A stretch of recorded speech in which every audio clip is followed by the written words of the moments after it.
Pada tanggal 29 Januari 1950, bangsa Indonesia kehilangan Panglima Besar Tentara Nasional Indonesia, Jenderal Soedirman, yang wafat pada usia 34 tahun. Beliau meninggal dunia akibat penyakit tuberkulosis yang dideritanya selama masa perjuangan kemerdekaan.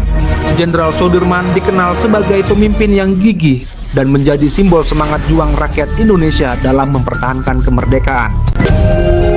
Halo temanku semuanya, channel ini adalah tempat kita berbagi cerita dan momen sejarah untuk dikenang. Tulis di kolom komentar hari yang sama sesuai dengan tanggal cerita ini hal ataupun peristiwa berkesan yang selalu kalian kenang dengan syukur dan rasa bangga. Jangan lupa untuk like, share sebanyak-banyaknya agar kita terus bisa berbagi sejarah dan inspirasi. Semoga setiap langkah kita diridhoi Allah dan membawa manfaat bagi sesama.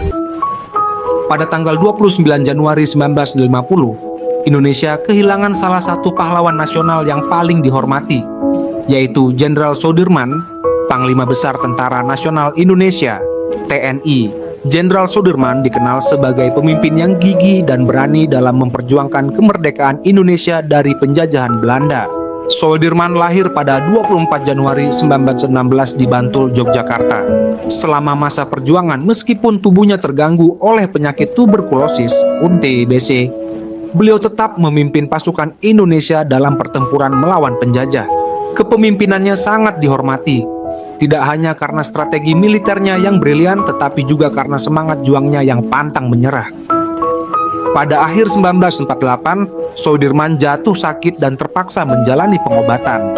Meskipun kondisinya semakin menurun, beliau tetap memimpin pasukan dalam pertempuran-pertempuran besar. Bahkan pada saat kondisi tubuhnya sangat lemah, beliau memerintahkan gerilya yang menjadi simbol semangat perlawanan bangsa Indonesia.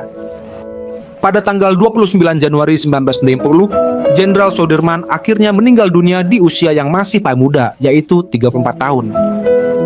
Kematian Soedirman menambah kesedihan bagi bangsa Indonesia. Namun semangat perjuangan beliau terus hidup dalam setiap langkah kemerdekaan yang diraih. Sebagai penghormatan atas jasa-jasanya, Soedirman diangkat sebagai pahlawan nasional oleh pemerintah Indonesia. Sumber cerita: Wikipedia, Soedirman.